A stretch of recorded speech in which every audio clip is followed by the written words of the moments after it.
gorilla, nature. Bro, let's go skate. Dude, E equals MC squared. Nerd for life. All right. Hello. How you guys doing today? It's your boy, Pastor Darius. I'm so excited to be here today. Today, we're going to be talking about overcoming death and loss. This is a very big subject for me, specifically because when I was 16, I remember dating a girl, and I was madly in love with this woman. It's kind of crazy how that works, right? When we're like young, when we're 16 years old, we think that we like understand what love really is about, right? This girl, her name was Courtney, right? I was literally convinced that I had found the one that I was going to spend the rest of my life with. I was positive about this, and it's just kind of crazy because it seems like although I had made my mind up on this is the woman that I want to spend my life with, this was not necessarily God's plan, because it would happen to be that this same girl, after about 3 months of us dating, she passed away. She died. It had to be one of the most heartbreaking situations that I think that someone can go through, aside from losing one of their parents, or a sibling, but literally, I was 16 years old. I was in a relationship with this woman and she dies. 16 years old. Insane. I was overwhelmed, struck with grief. I literally didn't know how to handle the situation. So my question for you is, how do you deal with death and losing? How do you make it through when your mom dies, or your younger brother, or your best friend? What do you do when you lose the job that you built your career around? What do you do in those situations? Many people are spending every day creating fake lives, right? They're on social media as if they have no problems in life. This is literally where we are, there's so many social media lives out there, right? That now it seems like the social media life is being manifested as if this is this person's real life. The person that they are is who they display themselves on social media. They don't know how to turn off, they don't know how to turn off that persona, that created persona. Many people are spending every day creating these fake lives, right? The other day I was asking God, right? I was asking God why so many bad things were happening to me since I moved to Boston, right? So my first week when I moved here to Boston, I was not able to drive Uber. I drive Uber for passengers, right? That's what I've been doing for the last 7 years, on and off, right? That's been like my, one of my steady sources of income. I had to go through a full for the first, that time that I moved in, it was like a 1.5 week background check. I had to wait literally a week and a half, for the background check to go through, right? And I tell you, man, I was doing food delivery. It was agonizing because the difference in pay is significant. We're talking literally double to triple, from doing the food delivery to Uber passenger transport, and just the ease of the job is significantly much more. Then when I finally got approved, right? I remember I was driving for I had rented a car. I got the new Tesla and everything, man. I was excited about it. I had the Model 3 Tesla, right? And then, like when I was driving the rental at like 2:30 in the morning, this 17-year-old kid crashes into the car. You know what I'm saying? I had a passenger in the car, and this 17-year-old kid just like literally crashes into the rental car. And little did I know, because I've never been in an accident.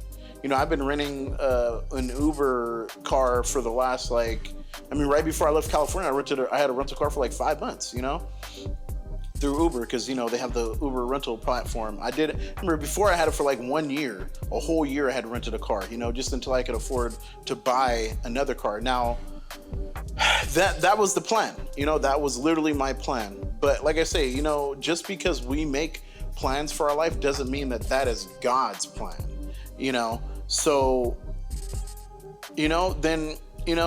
then I lose my physical license, right? I remember I lost my license card, so I wasn't able to rent another car, right? And I mean that, when I went to the Hertz location, when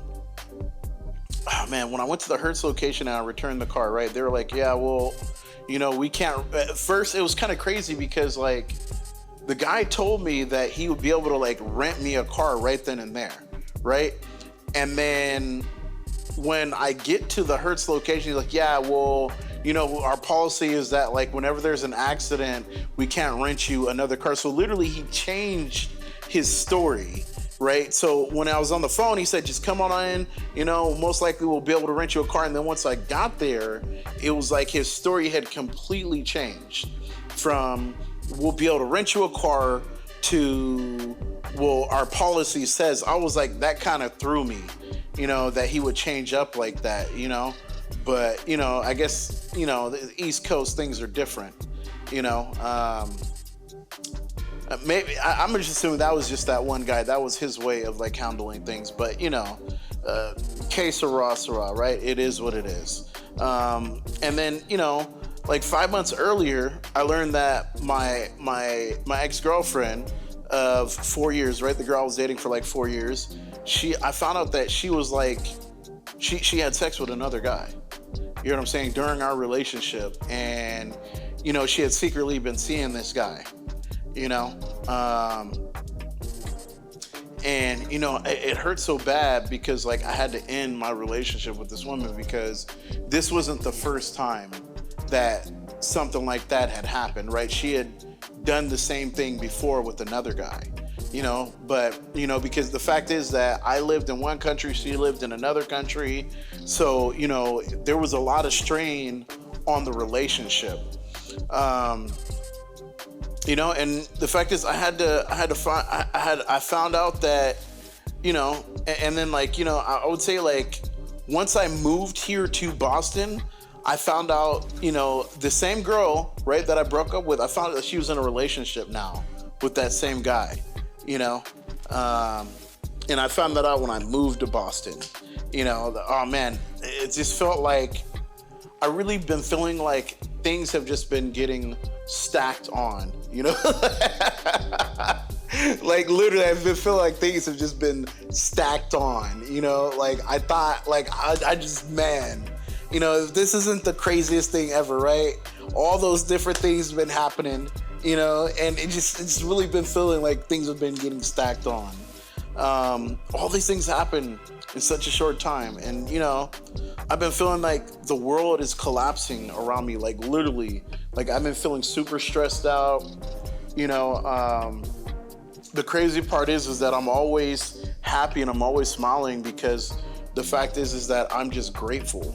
I'm just grateful for all the things that God has given me, regardless of how horrible things have gotten in the past, right? I can always think back about how whenever things get really bad, I think about how terrible things were before in my life, how I had went through horrible things, and then how God brought me out of those situations, and then, yeah, I mean, then one day I was complaining about these things to God, right? And then I remember I saw a girl in a wheelchair, same age as me, right? And then I also remember seeing, like, homeless people with drug addiction, like begging for money in the middle of the street, right? Like, I mean, it's kind of crazy. It really is. It's kind of crazy. Like, we like to convince ourselves that our problems are so great, right? We all do this, right? We all like to convince ourselves that our problems are so incredible, right? Without realizing that the God of all creation is on our side. The God of all creation is on our side. All it took was for me seeing that girl in that wheelchair, and then later on, I remember, because I was complaining about my situation that I was going through, right? To God, I was complaining to God, like, why is this happening? I can't, come on, Lord, like, like, this isn't the life that I've been trying to live,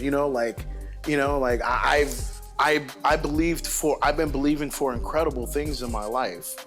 And the fact is that we have to learn to be grateful for the place that we're in, and when we're going through these diverse problems and we're in the middle of the storm, we have to learn to be grateful for the storm, because the storm is there for a purpose. The storm is there to help you grow and to become stronger. How do you become stronger if you never go through anything, right?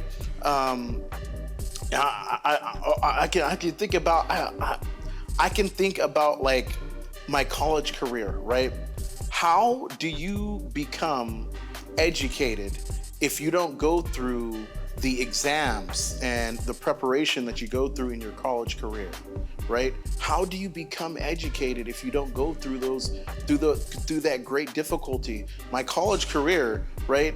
My associate's program, it took me 5 years to graduate from that college program, right? I had to go through those years and years and years of studying, taking exams, going to the classes, right? And afterwards, right, after going through all the stress that I went through during those, when it came time for me to perform in the real world, right, it kind of seemed like all the problems that I was going through at my jobs were much easier. It was easier for me to solve the problems, and it's because of all the problems that I went through during my college career, right? The college preparation, it's just like, it's supposed to prepare you for something, to be able to learn how to problem solve in the real world, right? So, we have to go through these situations, and we can't just like look at the situation and be like, woe is me, the world is a crazy place, this is only happening to me. The fact is that it's not. You're not the only person on this planet who's going through problems. There are actually people around the world who have it 100 times worse than you can imagine. That's actually why I started my nonprofit organization, because what happened is that I went to these other countries and I started seeing how there were children whose lives were harder than mine. Kids, right? Kids who were forced to go and work, right? At a young age, they're only 10, 11, 12 years old, and these kids are being forced to go and work, right? They're kids, and they got to go out and sell so that they can help support the family. And here we are in first world, right? And, as kids, we are not forced to work jobs, right? As kids, we're supposed to go to school, right? At a young age, get education. Now, in second world and third world, only kids who come from families of affluent families, meaning families that have money, right, can afford to send the kid, to support the kids to be able to go to school. Here in the first world, it's mandatory for children to go to school. In second and third world, it is a luxury for kids to go to school,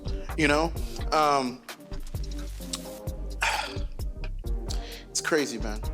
I mean, literally, like, going back to what I was talking about earlier, in the moment that I started to complain, I remember I seen the lady in the wheelchair, And then during that same, like, moments later, I see the homeless person in the middle of the street begging for money.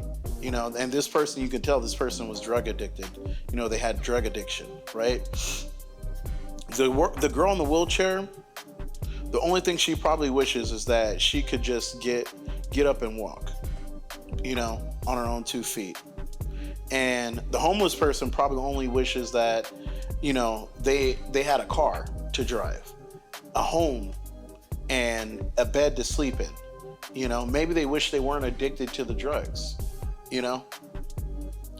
And every day, we who have so much find ways to complain about the jobs that we have.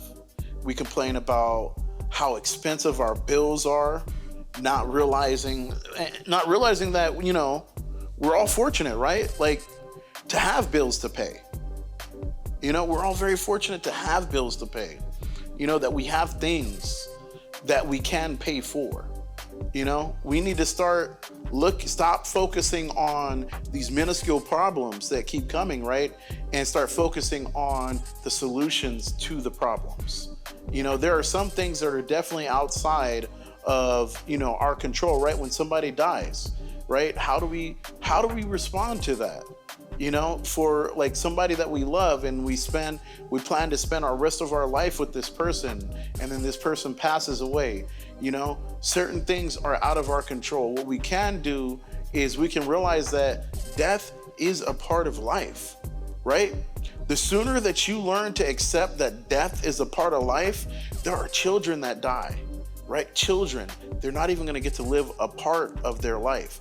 And this is a part of life. It's not that God is cruel, that's not what it is, right? This is, the fact is that, us as humans, right? We have so much power, and God has given us freedom to live, and we have chosen the evil part. A lot of mankind has chosen the evil part, and so we've created hostile environments around the world. You know what I'm saying? We've put our own personal desires and our own personal wants above the well-being of children in other countries, right? For our luxuries, we're not realizing how we are able to have these luxuries that we have.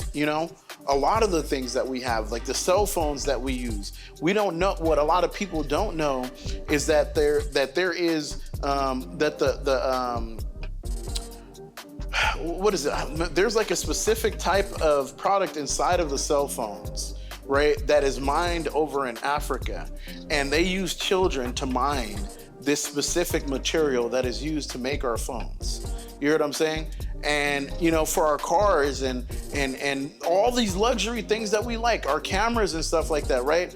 There are people, our computers, and all these luxury things that we have. We think these are normal stuff, but in other countries, people have to work for cents, right? I mean, they work for maybe $5 a day, and just in a factory, and then they live in a factory city where literally, like, they spend their entire life, a big portion, as long as they work for that company, they spend majority of their time in the facility, right? Because they have housing in the facility, they have shopping in the facility, right?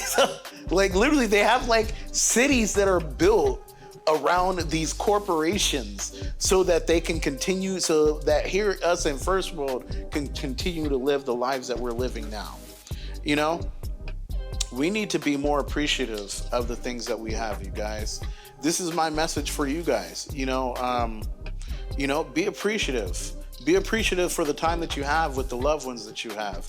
Be appreciative of, if you have nice things, if you have a car, right? Even though it may not be the newest car or the nicest car, maybe you can't afford a Mercedes, right? Maybe all you can afford is a Honda or a Toyota, right? Just because you drive a Honda or Toyota doesn't mean that you're inadequate. You know what I'm saying? Who knows what God has in plan for your life? At some point, you could be driving, who knows, a Bentley or a Rolls Royce or a Bugatti, right? You don't know what God's plan for your life is, right? You guys, come on. Let's learn to appreciate where we are And once you start appreciating where you are, then God can bless you to where you're where God will open doors for you to receive the overflow blessing, right? The cup overflowing blessing. So let's go ahead and get into some Bible verses, right? I want to start with this first one. This is Matthew chapter 5, verse 5 through 9. And it says, "Blessed are the meek, for they shall inherit the earth. Blessed are they which do hunger and thirst after righteousness, for they shall be filled. Blessed are the merciful, for they shall obtain mercy. Blessed are the pure in heart, for they shall see God. Blessed are the peacemakers, for they shall be called the children of God." Oh man, I like this. This is such a beautiful scripture because it focuses on the blessings, right? Blessed are the meek, right? The people who are the meek people. These are the people who don't spend all their time complaining, right? These are the people who spend their time appreciating life and appreciating God and appreciating all the blessings that God gives. And it says here, those people shall inherit the earth, right? Blessed are they which do hunger and thirst after righteousness, for they shall be filled. Blessed are the merciful, for they shall obtain mercy. Oh man. Oh man. You guys, we gotta be kind. We gotta have mercy, right? Because I know a lot of people, it's so crazy. There's a Bible scripture about this too, about how there was this king and this guy, he had a lot of debt, and I remember he owed this great king, and the great king, forgave all his debt. And then that same guy, he had a servant, and his servant owed him some money. It wasn't even close to the debt that he owed to the great king, right? The great king forgave all of his debt because he begged him. He said, "Please, forgive me." And and he begged the king, and the king forgave him. And his servant owed him a little small portion, and he beat the servant, and he treated the servant so horrible, didn't forgive him. Right? Later on, the king found out how what he had done to his servant, and the king had him enslaved, had his children enslaved. It's crazy, man. You guys, we have to learn to be merciful. Now I'm going to read this next one. This is 1 Thessalonians chapter 5, 14 through 22. "Now we exhort you, brethren, warn them that are unruly. Comfort the feeble-minded. Support the weak. Be patient toward all men. See that none render evil for evil unto any man, but ever follow that which is good, both among yourselves and to all men. Rejoice evermore. Pray without ceasing. In everything, give thanks, for this is the will of God in Christ Jesus concerning you. Quench not the spirit. Despise not prophesying. Prove all things. Hold fast that which is good. Abstain from all appearance of evil." And that, oh man, you guys, in everything give thanks. That's what I wanted to focus on. In everything give thanks. That means when the times are good and when the times are bad. When that person that you love passes on from this earth, instead of focusing on what is lost, remember all the times that you've had with that person, and be grateful for those times that you got to spend with that person. And remember all the people that you have in your life that you have to love. A lot of people, they are so sad when they lose people because they're thinking about all the things that they'll never get to do again with that person. Well, how about focusing on all the time that you have with the people that are still alive? right now, right? You guys, let's not focus on loss. Let's not focus on death, right? We can focus on these things. And what'll happen is it'll put you in depression, it'll put you in sadness, right? What we need to do is be grateful for all the blessings that God gives us every single day. You guys, this is your boy, Pastor Darius. Please, you guys, if you enjoyed this, I exhort you guys, there's a link in our description. We have been raising money to help kids in poor countries, and right now we've reached over $2,000 raised. You guys, if you're watching this, right, and you're grateful for the life that you have, please help me to help these children, and please go click the link and make a donation, to our GoFundMe. It's the top link. You can see it in the description there.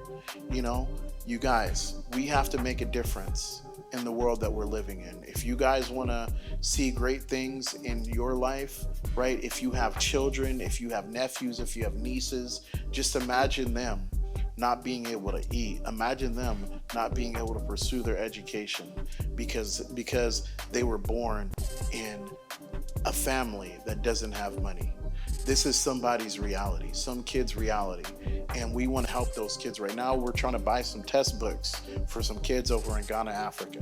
So you guys, please go make a donation, $100, $200, $150, even $20, $10, whatever you guys can do.